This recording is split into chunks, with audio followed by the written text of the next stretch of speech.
What's the best way to prepare for a global talent visa for a technician endorsement in the first instance?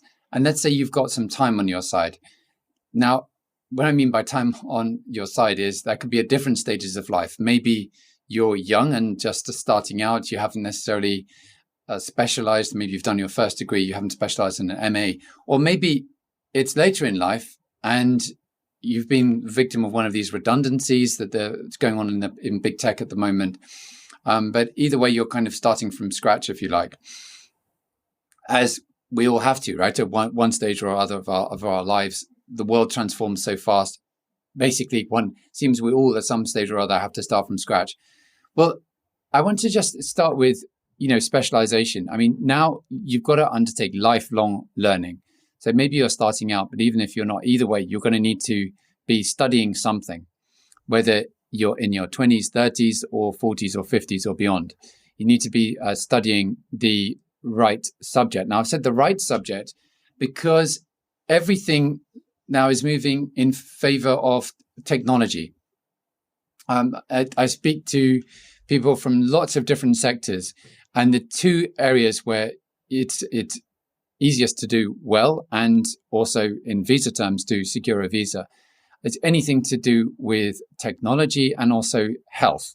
Those are the kind of in-demand areas, and that corresponds to the shortage occupation list, which is primarily centered around those areas.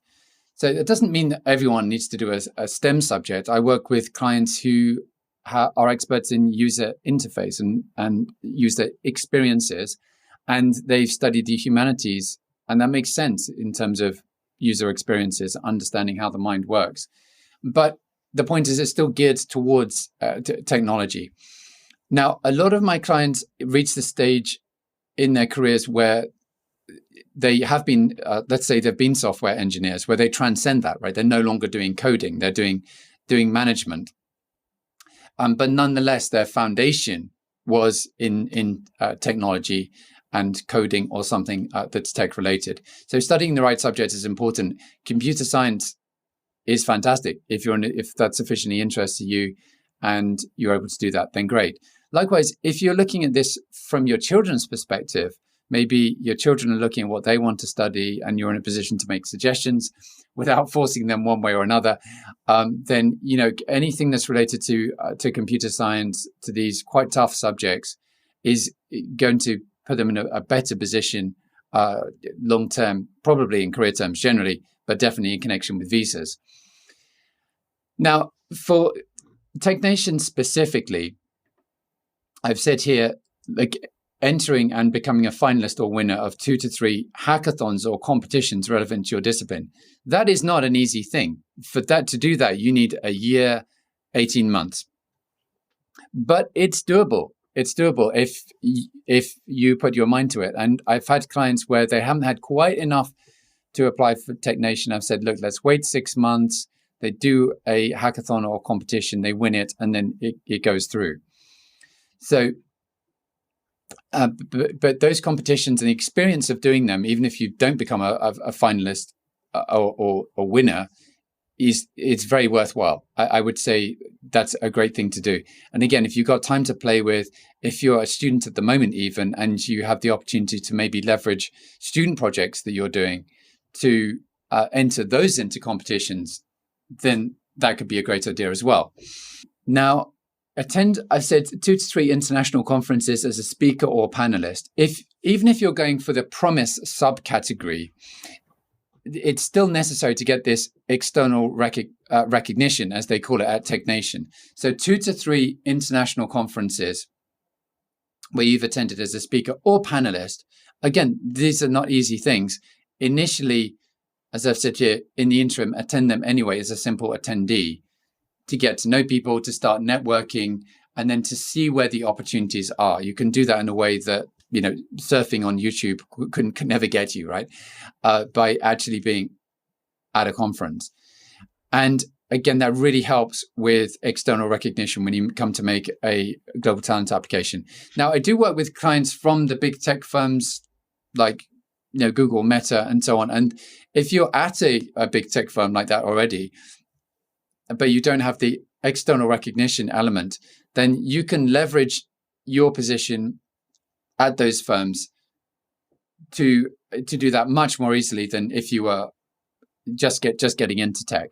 And you can be liaising with your marketing team to see what conferences are coming up, and sometimes they're actually looking for people to cover a slot if you're at one of these companies. Of course, once you're at one of these companies, you're super busy, and so time is tight. But one way or the other, that should happen before you apply to TechNation in a lot of cases. Now, the other thing is, if you are in coding or you're competent to do so, then you could choose and contribute to a GitHub project.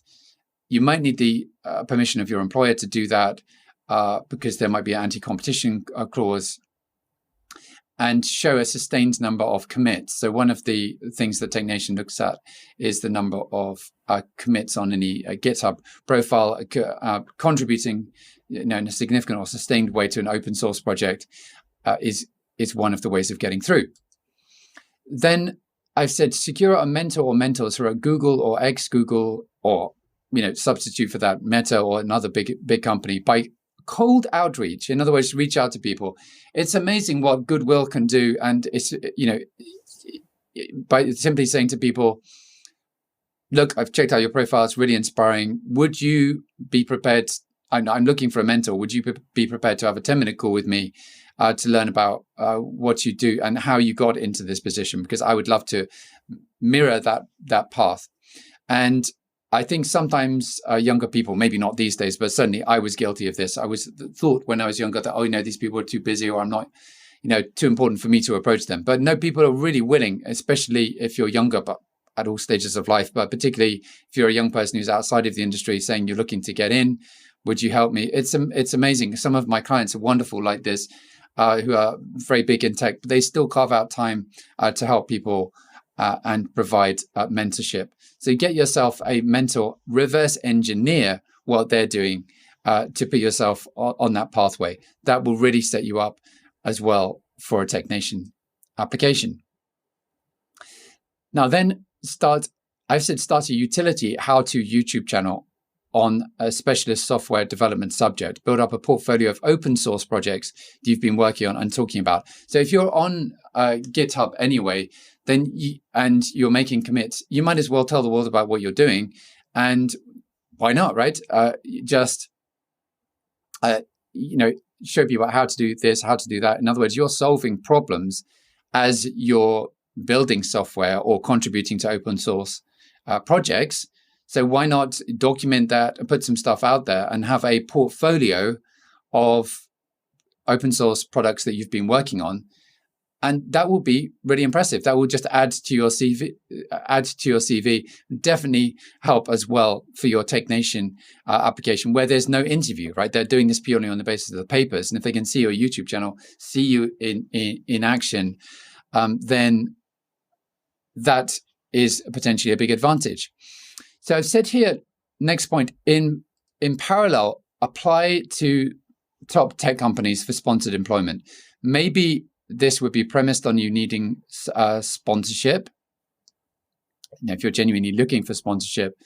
But once you have the offer, you may be able to qualify then for the Global Talent Visa, and then maybe you can inform them you no longer require sponsorship. In other words, I mean, having sponsorship is great under a skilled worker visa, but over a 5-year period, you may or may not be made redundant. The economy has its ups and downs and so on. So if you can get a job offer, then that is quite a good juncture for you to apply for the Global Talent Visa. Now, people sometimes say, okay, well, if I've got the offer, won't TechNation say, well, you've got an offer, so you don't, you can get a skilled worker visa, you don't need the Global Talent Visa. Well, no, it's not limited to entrepreneurs. On the contrary, a lot of my clients have been employees. But it makes for a nice, a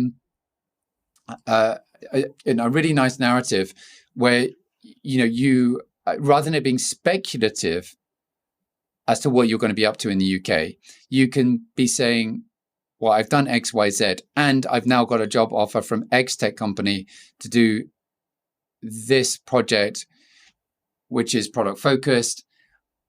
And there is then a concrete reason. Not only what you're doing in the UK then is it's not speculative. You're not coming out with platitudes like, oh, the UK is a great place. It's a leading tech center. Therefore, I want to do some unspecified job or venture in the UK. No, you're being very, very concrete about it. You're saying, I'm going to be taking up this role for this salary. And that makes it super concrete, takes out that speculative element of it, and puts you in a good position. As I say, in terms of the employer, they want to employ you, whether you have a global talent visa or not.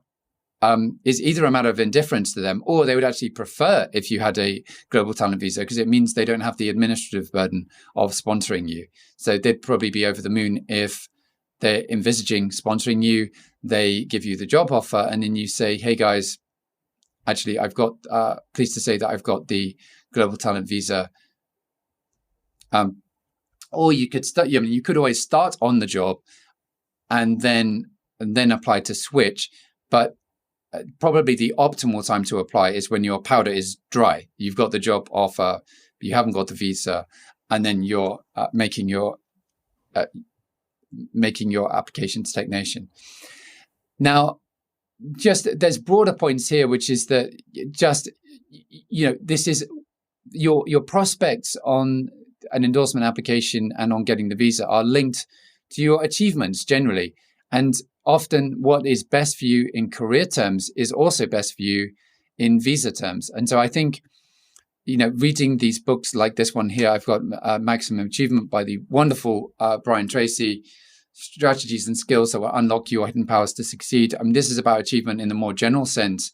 But if you take the lessons from this book and apply them to whatever it is you're doing in your subspecialism, then you can 10x your achievements, and that will manifest itself in ways that will be positive in visa terms. And for the cost of £10, then I would argue that would be an excellent investment.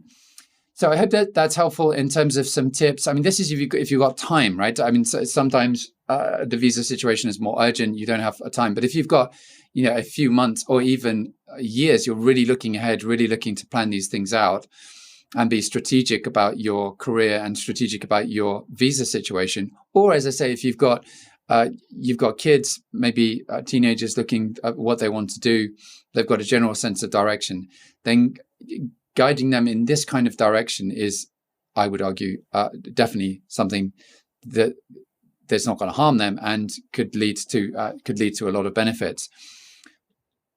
If you are making an application to Technation, best of luck. If you would like to speak with me, I'd be very pleased to speak with you. I have a consultation service. You can get me on the link below.